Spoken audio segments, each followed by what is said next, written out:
انسان مضبوط بھی اپنے گھر کے اندر سے ہوتا ہے اور کمزور بھی گھر کے اندر سے ہوتا ہے۔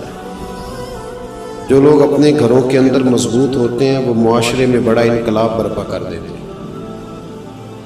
جو لوگ گھر میں پریشان ہوتے ہیں نا بیچارے، ان کا تو دفتر میں بھی دل نہیں لگتا۔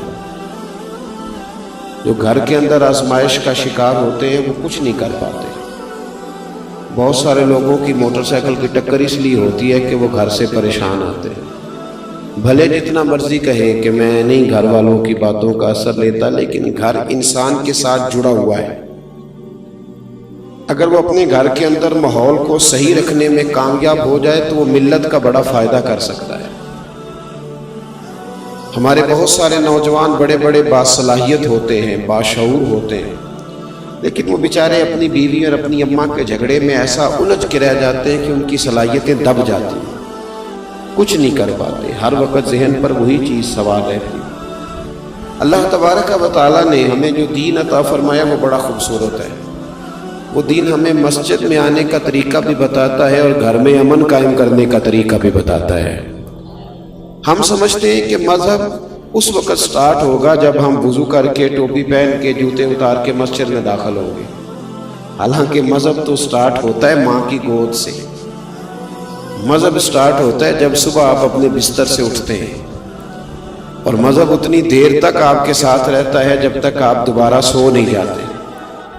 تو گھر کے اندر کا ماحول اگر درست رہے، گھر کے اندر کا، تو باہر بھی بہت ساری آسانیاں ہوتی ہیں۔ قرآن مجید نے کہا یا ایھا الذین آمنوا قوا انفسکم واہلیکم نارا، اے ایمان والو خود بھی جہنم کی آگ سے بچو اور اپنے گھر والوں کو بھی بچاؤ۔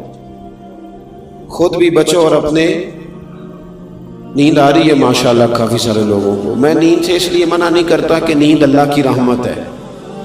کئی لوگوں کو کئی گولیاں کھا کے بھی نہیں آتی، تو یہ اللہ کا فضل ہے، لیکن میری گزارش یہ ہے کہ گھر جا کے سوئیے گا، وہ ذرا زیادہ مؤثر رہے گا آپ کے لیے۔ تو آپ تھوڑی دیر میری بات پہ توجہ فرمائیں۔ فرمایا یا ایھا الذین آمنوا قوا انفسکم واہلیکم نارا، اے ایمان والو خود بھی جہنم کی آگ سے بچو اور اپنے گھر والوں کو بھی دوزخ کی آگ سے بچاؤ۔ حضرت عمر فاروق رضی اللہ تعالیٰ عنہ عرض کرنے لگے یا رسول اللہ صلی اللہ علیہ وسلم، یہ جو رب فرماتا ہے کہ خود بھی جہنم کی آگ سے بچو اور اپنے گھر والوں کو بھی بچاؤ، اس کا مطلب کیا ہے؟ نبی پاک صلی اللہ علیہ وسلم نے فرمایا اس کا معنی یہ ہے کہ جن چیزوں کا اللہ رسول تمہیں حکم دیتے ہیں ان چیزوں کا تم اپنے گھر والوں کو حکم دو، اور جن چیزوں سے رب رسول تمہیں منع کرتے ہیں اپنے گھر والوں کو ان چیزوں سے منع کرو۔ مذہب جو ہوتا ہے نا میرے بھائی، یہ روح ہے۔ وجود سارا صحیح ہو، اندر سے روح نکل جائے تو نہ آنکھوں کو دیکھنے کی لذت ملتی ہے، نہ کانوں کو سننے کا ذائقہ، سارا وجود بیکار ہے۔ گھر کے اندر دولت ہو، مال ہو، بچے بھی ہوں، بیوی بھی ہو، ماں باپ بھی ہوں، رشتہ دار بھی ہوں، تجوری بھی ہو، لیکن گھر میں دین نہ ہو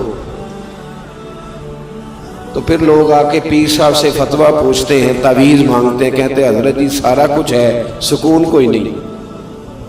سارا کچھ ہے لیکن سکون نہیں۔ سکون کب ہے؟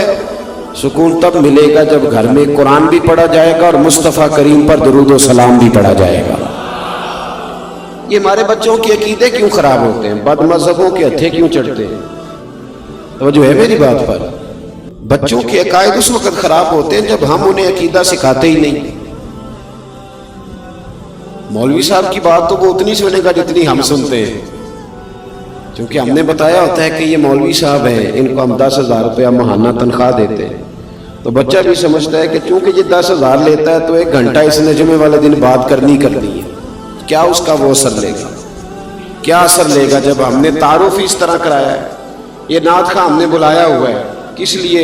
یہ 15,000 روپیہ لے گا، تو بچہ کہتے ہیں اس کی تو ڈیوٹی ہے، 15,000 پورا کرنا ہے اس لیے۔ یہ خطیب صاحب آئے ہیں، کیا کرنے آئے؟ کہتے 25,000 ایڈوانس لیا، تو بچہ اس کا کیا اثر لے گا؟ وہ کہے گا اس کا تو کام ہے۔ فلاں آدمی بڑے اچھے شعر پڑھ رہا ہے، تو بچہ کہتا پڑھنے نہیں، اس کے اوپر پیسے نہیں پھینکے جا رہے ہیں، ساتھ ساتھ ہی پڑھنے نہیں، اسی لیے تو پڑھ رہا ہے۔ میرے بھائی بچے کو اپنی گود میں بٹھائیں، اور جہاں آپ اس کو یہ سکھاتے ہیں نا کہ بیٹے پڑھ جاؤ گے تو پیسے کماؤ گے،